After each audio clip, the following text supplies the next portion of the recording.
মার্কিন president Donald ট্রাম্পের নির্দেশে ইরানের ৩টি পারমাণবিক স্থাপনায় বিমান হামলা চালিয়েছে যুক্তরাষ্ট্র। হামলার কড়া প্রতিক্রিয়ার সর্বোচ্চ শক্তি দিয়ে প্রতিরোধের হুঁশিয়ারি দিয়েছে তেহরান। একই সঙ্গে এই হামলাকে আন্তর্জাতিক আইনের ঘোরতর ও অভূতপূর্ব লঙ্ঘন বলে নিন্দা জানিয়েছে ইরানের পররাষ্ট্র মন্ত্রণালয়। হামলার শিকার হয়েছে ইরানের গুরুত্বপূর্ণ 3টি স্থাপনা ফোর্দো, নাতানজ এবং ইস্পাহান। তেহরান বলছে এটি শুধু সামরিক আগ্রাসন নয়, বরং নিউক্লিয়ার নন প্রলিফারেশন চুক্তির সরাসরি লঙ্ঘন।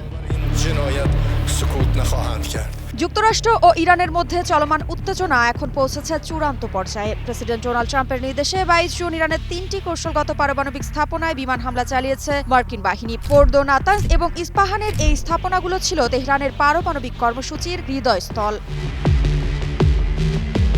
এই হামলার পর এক বিবৃতিতে ইরানের পররাষ্ট্র মন্ত্রণালয় জানিয়েছে এই পদক্ষেপ শুধু আগ্রাসন নয়, বরং আন্তর্জাতিক আইনের একটি অভূতপূর্ব লঙ্ঘন। তেহরানের ভাষ্য অনুযায়ী যুক্তরাষ্ট্র এই হামলার মাধ্যমে কূটনৈতিক প্রতিক্রিয়াকে ধ্বংস করে দিয়েছে এবং ইসরায়েলের আগ্রাসী পদক্ষেপকে সমর্থন করে বিশ্ব পরিসরে নিজের বিশ্বাসযোগ্যতা হারিয়েছে। বিশ্ব ভুলে যাবে না যে যুক্তরাষ্ট্রই কূটনৈতিক বিশ্বাসঘাতকতার সূচনা করেছে। এখন তারা সরাসরি ইরানের বিরুদ্ধে এক বিপজ্জনক যুদ্ধ পরিচালনা করছে।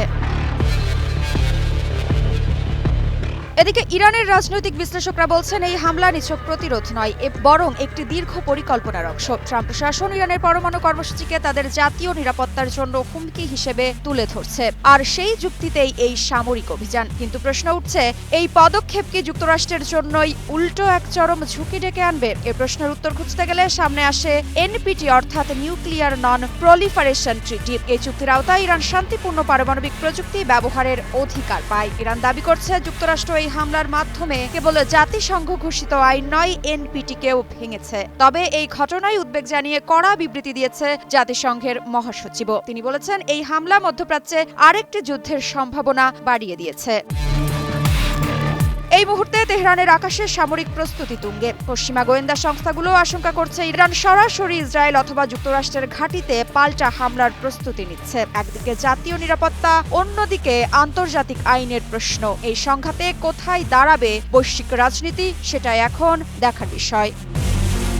মৃত্তিকা সিনহা বিশ্বাস, নিউজ 24।